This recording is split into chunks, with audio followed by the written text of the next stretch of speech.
Você já passou pela experiência de pegar o celular para fazer algo simples, responder uma mensagem, checar um horário, procurar uma informação e no meio do caminho se perder completamente? De repente, você se vê rolando o feed, assistindo a um vídeo qualquer e minutos depois nem lembra mais o que tinha ido buscar.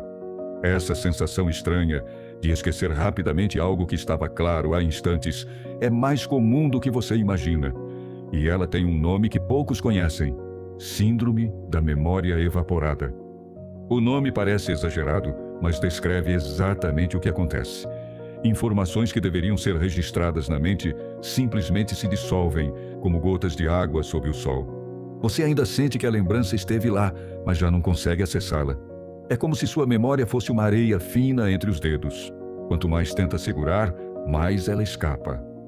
Essa síndrome não é um diagnóstico oficial em manuais médicos, mas é um conceito emergente que explica uma realidade moderna: a incapacidade de consolidar memórias devido à sobrecarga de estímulos digitais. Não se trata apenas de distração, mas de uma alteração profunda no funcionamento da atenção e da memória de curto prazo. O celular, ao oferecer estímulos constantes e rápidos, ensina o cérebro a viver em um ciclo de novidade infinita, deixando de lado a profundidade necessária para fixar lembranças. Imagine a memória como um arquivo. Cada experiência ou informação é um documento que precisa ser salvo. O processo de salvar exige alguns segundos de calma, de repetição, de foco. Mas quando a cada 2 segundos você recebe uma nova notificação, uma nova imagem, uma nova música, o botão de salvar nunca é apertado. Os documentos ficam abertos, mas não gravados. Resultado: quando você tenta acessá-los mais tarde, eles não existem mais. Esse fenômeno é recente e ainda pouco compreendido. No passado, esquecimentos estavam mais associados à sobrecarga de trabalho, estresse ou envelhecimento. Hoje, cada vez mais jovens relatam falhas de memória estranhas, como se o cérebro tivesse ficado preguiçoso para guardar informações simples. É como se a mente tivesse desaprendido a gravar. E isso não é por acaso. A forma como usamos o celular reconfigura literalmente os circuitos cerebrais ligados à memória. Pense em uma cena do dia a dia. Você entra na cozinha para pegar algo. No meio do caminho, o celular vibra. Você olha, responde. Talvez veja uma notificação extra. Quando volta a si, já não lembra o que foi buscar. Isso não é apenas distração. É o rastro da memória evaporada em ação. O estímulo digital interrompeu o processo de consolidação, e a informação se perdeu antes mesmo de virar lembrança. O mais assustador é que, para muita gente, isso já virou rotina. A sensação de não lembrar o que ia fazer, de esquecer conversas recentes, de perder informações importantes, mesmo estando atento no momento. E quanto mais isso se repete, mais se instala a dúvida: será que estou ficando com algum problema sério? Será que meu cérebro está envelhecendo antes da hora? É nesse ponto que a síndrome da memória evaporada se torna mais perigosa, porque ela não apenas apaga memórias, mas mina a confiança na própria mente. Você passa a desconfiar de si mesmo. E uma mente que não confia em sua memória é uma mente que vive em insegurança constante. Mas como exatamente o celular causa esse fenômeno? E por que as memórias evaporam tão rapidamente na era digital? Essa é a pergunta que vamos começar a responder agora. A memória humana não é um simples gravador que registra tudo automaticamente. Para que uma lembrança se forme, é preciso um processo delicado chamado consolidação. Funciona mais ou menos assim. Primeiro, a informação entra na memória de curto prazo, como um rascunho. Depois, precisa ser organizada e transferida para a memória de longo prazo, onde poderá ser resgatada no futuro. Esse processo exige tempo, repetição e, principalmente, atenção focada. E é justamente aí que o celular ataca. As notificações, os vídeos curtos e o bombardeio de estímulos sequestram a memória de curto prazo, impedindo que ela faça a transição natural para o armazenamento de longo prazo. É como se alguém entrasse na sua sala toda vez que você tentasse escrever uma frase importante, sacudindo seu ombro e dizendo: "Olha isso aqui rapidinho." Você até olha, mas quando retorna, esquece o que estava escrevendo. O cérebro moderno está vivendo exatamente esse drama. Ele se acostumou a processar fragmentos, não histórias. A cada vídeo de 10 segundos, a cada rolagem de feed, você ensina sua mente a buscar novidade em vez de profundidade. A novidade é mais estimulante, mais chamativa, mais recompensadora no curto prazo. Mas, do ponto de vista da memória, é um veneno, porque aquilo que não recebe tempo de reflexão evapora, desaparece, se perde. Um detalhe pouco falado é que a memória depende fortemente de pausas. Pausas são como os momentos em que você respira fundo depois de ler uma frase impactante em um livro. É nessa pausa que o cérebro salva a informação. Só que na era digital, as pausas foram eliminadas. O celular é programado para não deixar espaço vazio. Quando um vídeo acaba, outro já começa. Quando uma notificação some, outra aparece. Quando o feed termina, ele se renova sozinho. Sem pausas, não há consolidação. Sem consolidação, não há lembrança. Estudos recentes de neurociência mostram que o hipocampo, a região responsável pela formação da memória, funciona como uma espécie de porteiro. Ele decide o que entra para o arquivo e o que deve ser descartado. Mas quando o hipocampo é bombardeado com estímulos em excesso, ele entra em colapso. Incapaz de filtrar, simplesmente descarta quase tudo. O resultado é uma mente saturada de informações superficiais, mas incapaz de guardar o que realmente importa. Talvez você já tenha sentido isso na prática. Ao final de um dia inteiro conectado, a sensação não é de conhecimento acumulado, mas de cansaço mental. Você lembra de ter visto muitas coisas, mas não consegue descrever quase nada em detalhes. É como sair de um sonho, imagens soltas, confusas, que evaporam ao tentar recordá-las. Essa é a marca registrada da memória evaporada. E o mais perigoso é que o cérebro se adapta. Se você treina a mente apenas para lidar com fragmentos, ela desaprende a lidar com profundidade. É como um músculo que não é usado, vai atrofiando. A leitura longa fica difícil. As conversas densas parecem chatas. O estudo se torna insuportável, porque o cérebro, viciado em estímulos rápidos, já não reconhece valor no esforço de armazenar memórias sólidas. Mas o que isso significa no dia a dia real? Como a memória evaporada se manifesta nas situações mais comuns da vida? Vamos explorar algumas histórias que revelam o peso desse fenômeno. Imagine a cena. Um estudante universitário se prepara para uma prova importante. Ele passa horas revisando o conteúdo no computador, alternando entre PDFs, slides e anotações. Mas a cada poucos minutos, o celular vibra. Uma mensagem, uma notificação, um vídeo recomendado. Ele cede, só um segundo, e volta. Quando tenta relembrar o que leu, a mente parece em branco. Ele sente que estudou, mas não retém nada. No dia da prova, a frustração explode. Nada do que revisou permanece. O esforço evaporou. Outro caso. Uma mãe prepara a lista de compras, escreve alguns itens, mas decide checar rapidamente uma mensagem no celular. Minutos depois, está navegando em vídeos curtos. Quando volta para a lista, não consegue lembrar qual era o próximo item, mesmo sabendo que estava na ponta da língua. Essa pequena falha se repete tantas vezes que se torna parte do cotidiano. A sensação de sempre perder algo no meio do caminho. Há também a cena comum de quem entra em um cômodo da casa e, de repente, esquece o motivo. Vai até a cozinha, mas ao chegar, não sabe mais o que foi buscar. Essa experiência já era comum por distração ocasional, mas hoje acontece com uma frequência assustadora. E muitas vezes, o estopim é a presença do celular. Basta uma olhada rápida para uma notificação e a memória da intenção inicial se dissolve. No ambiente profissional, as consequências são ainda mais graves. Relatórios inacabados, tarefas esquecidas, prazos que escapam. Um jovem funcionário tenta organizar seu dia, mas a cada vibração no bolso, perde o fio da meada. Ao final da semana, acumula uma lista de compromissos não cumpridos. O chefe cobra, ele se desculpa, mas no fundo não entende. Como pode ser tão difícil lembrar de coisas simples? O problema é que a síndrome da memória evaporada não dá sinais externos claros. Quem observa de fora pensa que é apenas desatenção, preguiça ou falta de organização. Mas quem vive sente a angústia de perceber que a mente não responde como antes. É como se o cérebro estivesse enfraquecendo em silêncio. E talvez a história mais perturbadora seja a do silêncio da noite. Quantas vezes alguém pega o celular para checar uma última mensagem antes de dormir e, quando percebe, já se passaram 40 minutos?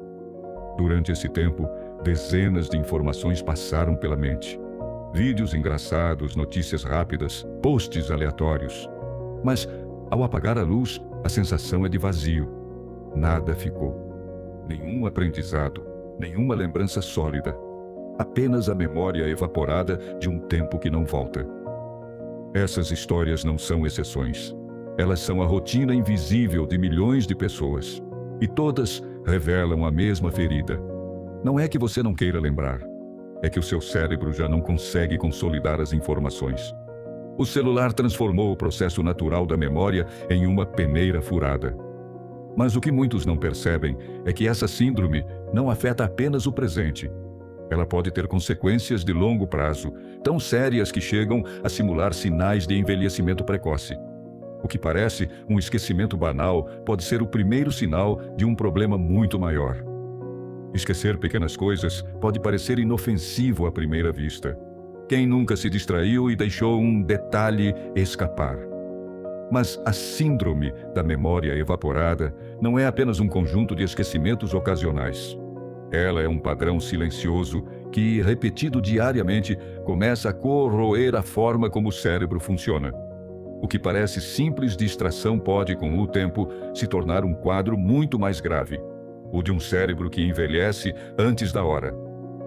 Neurocientistas têm observado que a consolidação da memória é essencial não apenas para lembrar fatos do dia a dia, mas também para manter a saúde estrutural do cérebro.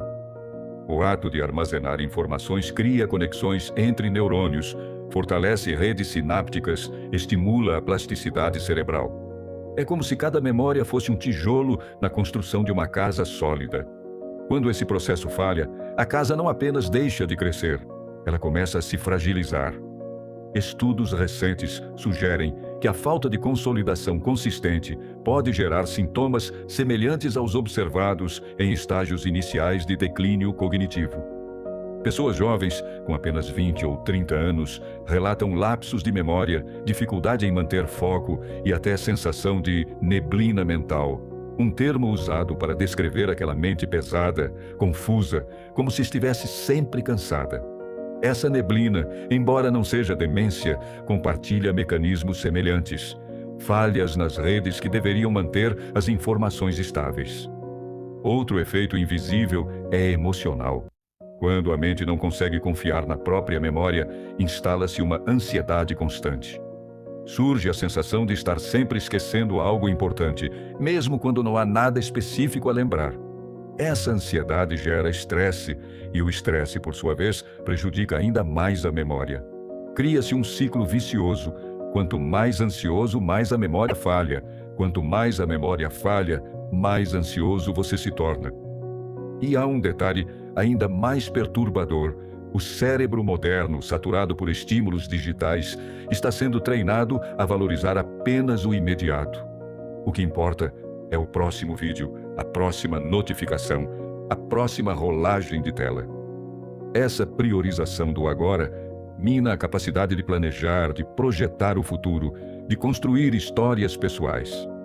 Aos poucos, a memória deixa de ser um fio contínuo e se transforma em fragmentos desconexos. Uma vida sem memória sólida é uma vida sem narrativa. Se antes acreditávamos que falhas de memória eram um problema reservado à velhice, hoje elas já fazem parte da juventude. Quantos jovens adultos não se queixam de esquecimentos diários? Quantos não usam listas, alarmes e aplicativos de lembrete como muletas constantes? O que deveria ser um apoio virou necessidade vital. A mente, incapaz de confiar em si mesma, terceiriza funções básicas para a tecnologia. E, ao fazer isso, perde ainda mais autonomia. Mas talvez o ponto mais grave seja este. Um cérebro que se acostuma a não lembrar não sente falta do que perdeu. Ele se adapta. Ele normaliza o esquecimento. E quando o esquecimento é normalizado, abre-se espaço para um vazio perigoso, o vazio de identidade. Afinal, quem somos nós, se não a soma das nossas memórias? Se a cada dia elas evaporam mais rápido, o que resta da nossa história? Esse é o impacto profundo e invisível da síndrome da memória evaporada. Não estamos apenas falando de perder informações. Estamos falando de perder a si mesmo, pouco a pouco, em um mundo que troca profundidade por estímulos rasos. Mas, se o celular é capaz de treinar o cérebro para esquecer, será que existe um caminho inverso? Será que ainda é possível treinar a mente para reter, para reconstruir a memória, para recuperar a confiança perdida? A boa notícia é que o mesmo cérebro que aprende a esquecer também pode aprender a lembrar de novo. A neurociência mostra que a memória não é um recurso fixo, mas uma habilidade moldável. Os circuitos que se enfraquecem pela falta de uso podem ser fortalecidos quando estimulados de maneira correta. E é justamente aí que mora a esperança. A síndrome da memória evaporada não é uma sentença final, mas um alerta para a necessidade urgente de reprogramar o cérebro. Um dos primeiros passos é devolver ao cérebro aquilo que ele perdeu, o tempo de pausa. Pausas são como a respiração da memória. Quando você lê uma frase marcante e se permite alguns segundos de silêncio para absorvê-la, está dando ao hipocampo a chance de consolidar essa informação. Mas, no mundo digital, as pausas foram eliminadas. Por isso, uma prática simples e poderosa é recriar momentos de silêncio. Estabelecer intervalos sem telas, permitir-se contemplar uma paisagem, ouvir uma música inteira sem pular de faixa. Esses pequenos atos ensinam novamente o cérebro a desacelerar e gravar. Outro recurso fundamental é a atenção focada. A atenção é a porta de entrada da memória. Sem atenção plena, nada se fixa. Para recuperar essa capacidade, é preciso treinar a mente em tarefas que exigem concentração prolongada. Ler livros físicos, por exemplo, é um exercício extraordinário para a memória. No início, pode parecer cansativo, até frustrante. Mas é nesse desconforto que a mente se fortalece. É como ir à academia depois de meses parado. Os músculos doem, mas estão voltando à vida. A alimentação também tem papel central. O cérebro é um órgão faminto e sua capacidade de consolidar memórias depende de nutrientes específicos. Gorduras boas, como as encontradas em peixes e no azeite de oliva, alimentam as membranas dos neurônios. Vitaminas do complexo B ajudam na comunicação entre células. Já os ultraprocessados e açúcares, em excesso, criam inflamações silenciosas que corroem a memória. Comer bem é, em última análise, lembrar melhor. E não podemos esquecer da atividade física. O movimento corporal não apenas melhora a saúde do corpo, mas estimula a liberação de proteínas que fortalecem as conexões cerebrais. Estudos mostram que pessoas fisicamente ativas apresentam melhor desempenho em testes de memória do que as sedentárias. Caminhar ao ar livre, subir escadas, praticar esportes, tudo isso é combustível para um cérebro mais afiado. Por fim, há o poder dos rituais conscientes. Meditação, exercícios de respiração, escrita à mão. Todas essas práticas treinam o cérebro para voltar ao presente. E o presente é o solo onde a memória é plantada. Quando a mente está inteira em um momento, a chance de esse momento ser lembrado aumenta exponencialmente. É claro que o caminho não é rápido. O cérebro que foi treinado durante anos a esquecer não se transforma da noite para o dia. Mas a plasticidade neural, a capacidade do cérebro de se adaptar, garante que, com constância, mudanças profundas são possíveis. Em semanas, já se percebe mais clareza. Em meses, a confiança retorna. E, com o tempo, a memória pode deixar de evaporar para voltar a florescer. A síndrome da memória evaporada é um alerta duro, mas também um convite. Um convite para desacelerar, para reaprender a valorizar o silêncio, para treinar a paciência de gravar o que realmente importa. Porque, No fim das contas, recuperar a memória não é apenas lembrar fatos, é recuperar a si mesmo. Mas como dar o primeiro passo? O que você pode fazer agora, neste exato momento, para começar a reverter esse processo? A resposta pode ser mais simples do que parece. Agora, vamos fazer juntos um microexercício simples de 1 minuto para começar a resgatar sua memória. Pegue um objeto qualquer que esteja perto de você. Pode ser uma caneta, uma chave ou até o próprio celular desligado. Segure esse objeto nas mãos. Observe cada detalhe: a cor, a textura, o peso. Passe os dedos lentamente pela superfície, repare nas pequenas imperfeições, sinta a temperatura. Agora, feche os olhos e tente reconstruir a imagem desse objeto na mente, como se estivesse descrevendo para alguém que nunca o viu. Respire fundo e mantenha essa imagem clara por alguns segundos. Quando abrir os olhos, compare sua lembrança com a realidade. Esse exercício simples ajuda a treinar a atenção plena e a fortalecer os circuitos da memória. Quanto mais você pratica, mais seu cérebro reaprende a consolidar detalhes que antes passavam despercebidos. É um lembrete de que a memória pode ser cultivada, assim como um músculo pode ser fortalecido. E aqui fica a reflexão. Se a sua mente já é capaz de deixar memórias evaporarem tão facilmente, quanto da sua história pessoal pode estar se perdendo sem que você perceba? E, mais importante, quanto de você mesmo pode estar se apagando junto com essas lembranças? Mas esse é apenas um pedaço do quebra-cabeça. A síndrome da memória evaporada mostra como o celular corrói nossa capacidade de lembrar. Mas existe outro fenômeno igualmente inquietante: o momento em que o cérebro começa a inventar estímulos que não existem. No último vídeo, falamos sobre o síndrome do polegar fantasma, quando você sente uma vibração que nunca aconteceu. Se ainda não assistiu, clique agora. Essa história continua lá e você vai entender como o vício digital é capaz de enganar até os seus sentidos mais básicos.